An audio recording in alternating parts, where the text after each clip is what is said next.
Hello students.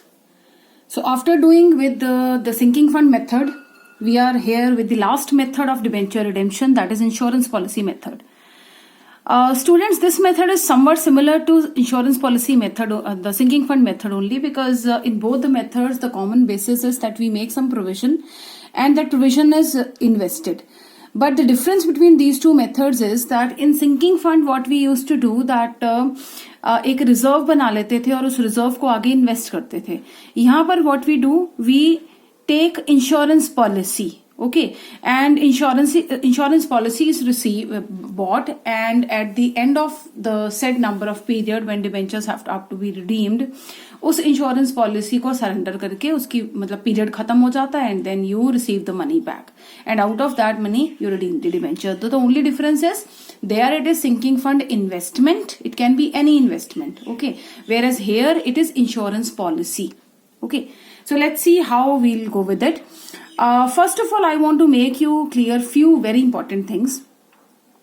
जिस तरह से वहां पर we used to pass the entry of buying the investment at the end of the year, यहां पर जो वो एंट्री होगी वो आपकी एंट्री होगी शुरू में ही. ठीक है, तो what you will do during all the years including last year till the maturity, ये दोनों एंट्रीज आपकी पूरे सालों में होनी है. This is somewhat easier method than previous method. यहाँ पर एक तो जो आपकी वहां जो नेम था सिंकिंग फंड इन्वेस्टमेंट, यहाँ उसका नाम बन जाएगा सिंकिंग फंड पॉलिसी या debenture redemption fund policy. Okay, so sinking fund investment word is replaced by policy, number 1. ठीक है, जिस तरह से वहां पर इन्वेस्टमेंट खरीदने के लिए एंट्री हम पास करते थे sinking fund investment to bank, यहां पर हो जाएगा sinking fund policy to bank और debenture redemption fund policy to bank. वहां पर भी हम हर साल सरप्लस में से पैसा निकालते थे, यहां पर भी निकालेंगे, वहां पर भी एंड में करते थे, यहां पर भी एंड में करेंगे. ठीक है, और क्या एंट्री होती थी, सरप्लस टू सिंकिंग फंड. ठीक है, सेम एंट्री आएगी सरप्लस टू सिंकिंग फंड और डिबेंचर रिडेम्पशन फंड. ठीक है, सिर्फ जो सिंकिंग फंड इन्वेस्टमेंट है उसका नाम चेंज हुआ है, sinking fund investment becomes sinking fund policy now. Okay, second difference is वहां पर you use to make the payment for investment at the end of the year, यहां you will be making the payment at the beginning of the year. So my dear students, ये दोनों entries पैसा invest करने की भी और पैसा निकालने की भी सरप्लस में से दोनों सारे सालों में आएंगी, ऑल द इयर्स. जिस तरह से वहां पर if you remember sinking fund investment को खरीदने की एंट्री लास्ट ईयर में नहीं आती थी, यहां पर वो आती है because we are making the payment at the beginning of the year. So I repeat it my dear students, please make it very very clear that जो आपकी इन्वेस्टमेंट सिंकिंग फंड पॉलिसी को बाय करने की entry है वो every year आनी है and at the beginning of year. ठीक है, और जो सरप्लस में से पैसा निकालते हो आप वो भी एवरी ईयर आना है but at the end of the year. I repeat it, sinking fund को पॉलिसी को बाय करने की एंट्री भी एवरी ईयर आनी है but at the beginning, surplus में से पैसा निकालने की भी एंट्री एवरी ईयर आनी है but at the and.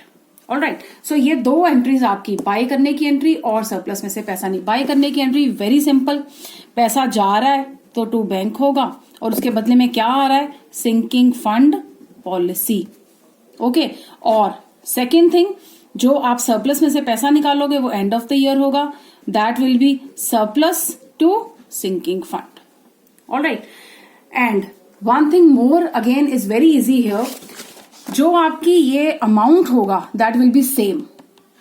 It is not like the previous method sinking fund जिसमें हम इन्वेस्टमेंट के ऊपर जब इंटरेस्ट रिसीव करते थे फिर उसका जो टोटल होता था उसको राउंड ऑफ करके then we use to invest. यहां पर ऐसा कुछ नहीं है, इट्स वेरी सिंपल क्वेश्चन. इन दोनों का ही अमाउंट आपका हमेशा सेम रहेगा, जितना पैसा आप फंड में डाल रहे हो उतना ही पैसा आप सरप्लस में से निकालोगे every year.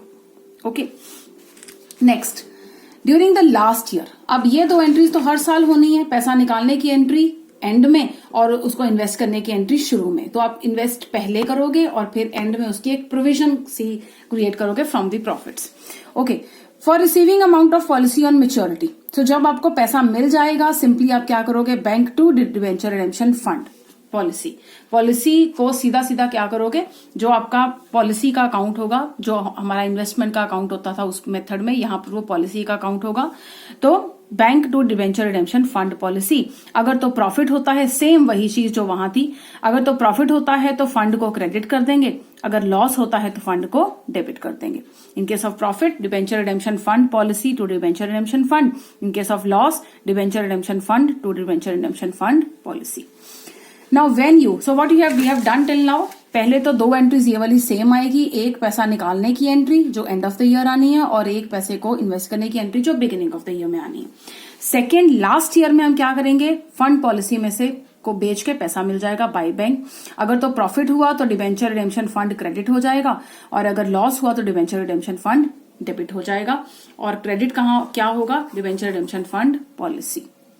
Okay, then for redemption of debentures, for redemption of debenture क्या है, अगर तो पार पर रिडीम हो रहे हैं तो डिबेंचर्स टू बैंक, अगर प्रीमियम पर रिडीम हो रहे हैं तो डिबेंचर प्रीमियम टू बैंक, और लेटर ऑन ये प्रीमियम कहां ट्रांसफर कर देंगे हम, डिबेंचर रिडेम्पशन फंड में, सिंकिंग फंड अकाउंट में। Naturally I have told you sinking fund या डिबेंचर रिडेम्पशन फंड क्यों बनाया जाता है, for making any for compensating any profit और लॉस ऑन दी पेमेंट और repayment of the debentures. Okay, सो अगर तो आप पार पर रिडीम कर रहे हो तो डिबेंचर्स टू बैंक हो जाएगा, अगर आप प्रीमियम पर रिडीम कर रहे हो तो डिबेंचर प्रीमियम टू बैंक हो जाएगा, और premium on redemption of debenture को कहां से राइट ऑफ कर देंगे, डिबेंचर रिडेम्पशन फंड से। और लास्ट एंट्री हमारी हो जाएगी जब डिबेंचर्स रिडेम्पशन फंड को क्लोज करना है, तो सब कुछ होने के बाद when all the debentures have been redeemed you will transfer whole of the fund to general reserve. ठीक है, एक एंट्री और है मीनवाइल जो एवरी ईयर आएगी, that is interest on debenture redemption fund policy.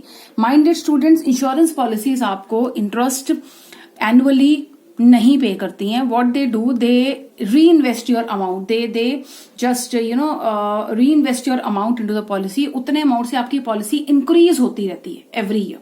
Okay, so you do not pass the entry bank to interest on, जैसे वहां करते थे bank to interest on sinking fund investment, यहां पर ऐसा कुछ नहीं है।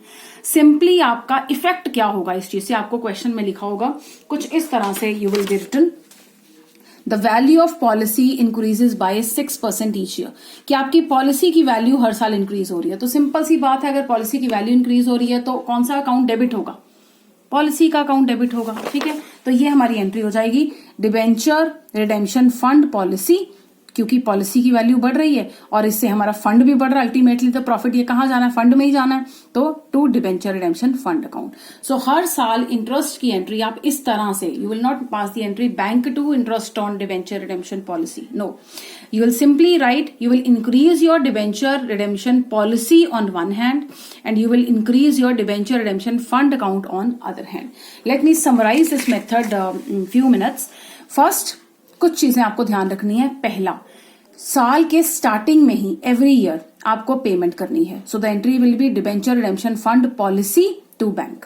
ठीक है, हर साल के, दूसरी, हर साल के एंड में आपको क्या करना है, सरप्लस में से पैसा निकाल के डिबेंचर रिडेम्पशन फंड में डालना है। So entry becomes, your entry becomes surplus to debenture redemption fund. ये दो एंट्रीज तो एवरी ईयर करनी है। तीसरा, एक और एंट्री एवरी ईयर करनी है, दैट इज इंटरेस्ट की एंट्री। ठीक है, जो हमें मिल नहीं रहा बट हमारी पॉलिसी बढ़ रही है। ठीक है, तो उसकी एंट्री आपकी हो जाएगी debenture redemption fund policy account debited to debenture redemption fund. अब आते हैं हम लास्ट साल में, तो हमने 3 एंट्रीज एवरी ईयर करनी है, that I have told you. एक पॉलिसी में पैसा डालना, एक सरप्लस में से फंड में पैसा डालना, और एक पॉलिसी की जो वैल्यू इंक्रीज हुई है उससे पॉलिसी और फंड दोनों को इंक्रीज करना, debenture redemption fund policy to debenture redemption fund. Okay, 3 entries हमें हर साल करनी है। अब आते हैं लास्ट ईयर में। लास्ट ईयर में आप उस फंड को बेच दोगे, उस फंड को बेच दोगे तो आपकी एंट्री हो जाएगी bank to debenture redemption fund policy. ठीक है, अब अगर तो इससे हुआ है प्रॉफिट तो आप क्या कर दोगे, debenture redemption fund policy to debenture redemption fund. Okay, और अगर हुआ है लॉस तो डिबेंचर रिडेम्पशन फंड डेबिट हो जाएगा और पॉलिसी क्रेडिट हो जाएगी। ठीक है, और एंड में, लास्ट में आपको डिबेंचर्स को पे करना है। अगर पार पे किया तो डिबेंचर्स टू बैंक, प्रीमियम पर पे किया तो debenture premium on redemption of debenture to bank, और डिबेंचर रिडेम्पशन फंड में से इस प्रीमियम को हमने राइट ऑफ कर दिया, और फिर डिबेंचर रिडेम्पशन फंड में जितना आपका बैलेंस बचा हुआ था उसको बैलेंस को हमने ट्रांसफर कहां कर दिया, जनरल रिजर्व में।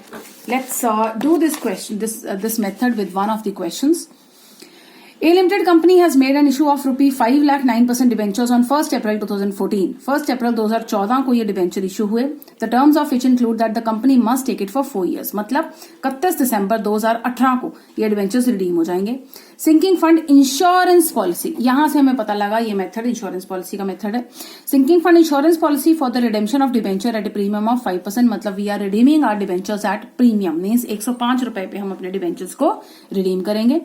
एनुअल प्रीमियम, जो हम अब यहां पर हम एनुअल प्रीमियम बता दिया गया है, यही अमाउंट से 2 एंट्रीज पास करनी है आपको. एक तो जब पैसा इन्वेस्ट करना है वो भी इसी अमाउंट से, और जो सरप्लस में से पैसा निकालना है वो भी इसी अमाउंट से.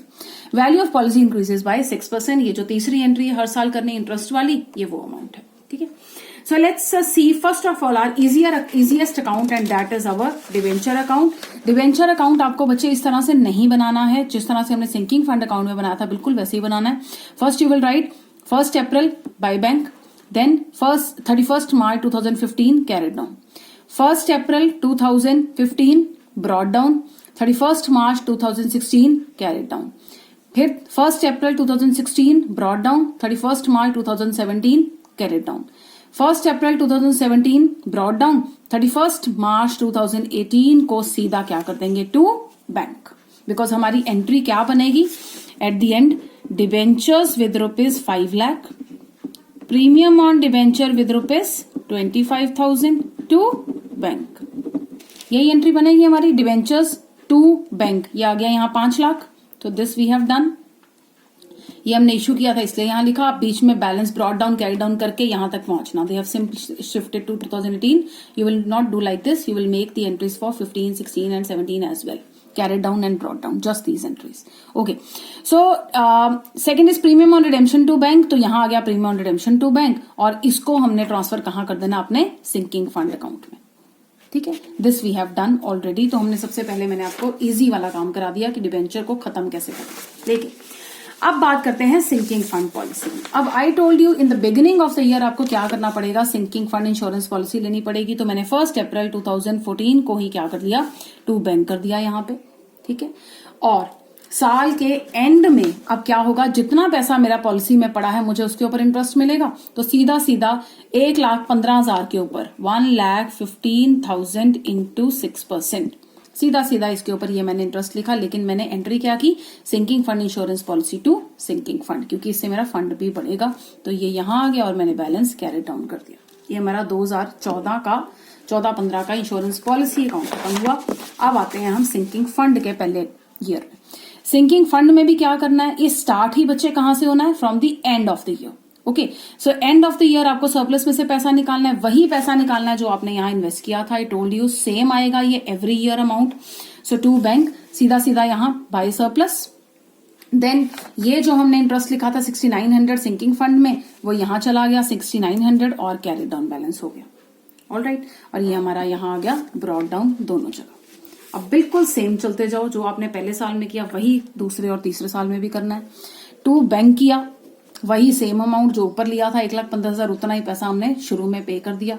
अब मेरे बच्चे ध्यान से समझना, जो हमें इंटरेस्ट मिलना है वो इंटरेस्ट हमें मिलना है जितना हमारा पॉलिसी का अब तक पैसा बन चुका है. पॉलिसी का पैसा हमारा शुरू में इतना था और शुरू में ही हमने 1,15,000 और इन्वेस्ट कर दिया. जस्ट सी, दोनों ही 1st April को है. So you just reflect over it and tell me, you think about it कि 1,20,900 के ऊपर इंटरेस्ट मिलेगा या इस टोटल के ऊपर इंटरेस्ट मिलेगा. यस, इस टोटल के ऊपर इंटरेस्ट मिलेगा. So this 14,214 is an outcome of 6% on total of these things. You can calculate, you will get this figure. Okay. So ये मैंने इंटरेस्ट कैलकुलेट करके फिर उसको मैंने कैरी डाउन कर दिया. यही इंटरेस्ट को मैं इधर लेके जाऊंगी. 14,214 ये इधर चला गया. Eight the end of the year इस पैसे को और हमने इतना इन्वेस्ट कर दिया और कैरी डाउन हो गया, फिर ब्रॉड डाउन आ गया. यहाँ भी same, you can see carry down और ब्रॉड डाउन यहाँ पर सेम चल रहे हैं दोनों अकाउंट्स में.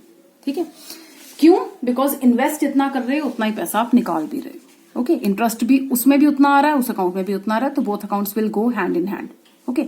Now coming to third account. Third account में सेम वही चीज करनी है आपको. थर्ड ईयर में भी शुरू में ही पैसा इन्वेस्ट कर दो, फिर इस टोटल के ऊपर इंटरेस्ट रिसीव कर लो. ठीक है. और कैरी डाउन कर दो. अब इधर आ जाओ. Same at the end of the year same amount निकाल लो, पैसा इतना, और जो इंटरेस्ट मिला था वो यहां लिख दिया, कैरी डाउन आ गया, और फिर अगले साल में ब्रॉट डाउन आ गया. Now coming to the last year. Last year में भी because we are making, I have told you कि आपको पैसा निकालने की एंट्री, इंटरेस्ट की एंट्री और इन्वेस्ट करने की एंट्री, तीनों एंट्रीज हर साल में करनी है. ठीक है, तो मैंने यहां ब्रॉट डाउन लिखा, उसके बाद टू बैंक कर दिया, जो क्योंकि मुझे शुरू में पैसा ये देना ही देना है, रिडीम तो एंड में होना है ना, और फिर मुझे इंटरेस्ट भी मिलना है क्योंकि मैंने शुरू में ही पैसा इन्वेस्ट कर दिया था. तो इस टोटल के ऊपर 5% लगा के मुझे ये पैसा मिल गया. The only difference between previous years and this year will be, instead of writing carry down I right by bank. अब इस क्वेश्चन में बच्चों मुझे कहीं नहीं बताया हुआ था कि इंश्योरेंस पॉलिसी कितने पे रियलाइज की. अगर मुझे बताया होता, just listen to this point very carefully, I had not been told in the question कि insurance policy was realised at this value, तो मैंने क्या किया, सिंपली इस टोटल को, ये जो टोटल आया यहां पे लिख दिया बाय बैंक, अज्यूमिंग कि जितने की पॉलिसी बनती थी मुझे उतने पूरे पैसे मिल गए. हाउएवर अगर मुझे मिला होता insurance policy was realised at ₹6 lakh, तो मैं यहां बाय बैंक 6 लाख लिखती, और जो डिफरेंस आता वो कहां जाता, यस वो जाता आपका सिंकिंग फंड अकाउंट में. ठीक है, क्योंकि वो आपका प्रॉफिट हो गया. ओके, सो आप मुझे कुछ नहीं बताया था तो मैंने सीधा सीधा इसको यहां बाय बैंक कर दिया, and with this my insurance policy account is over.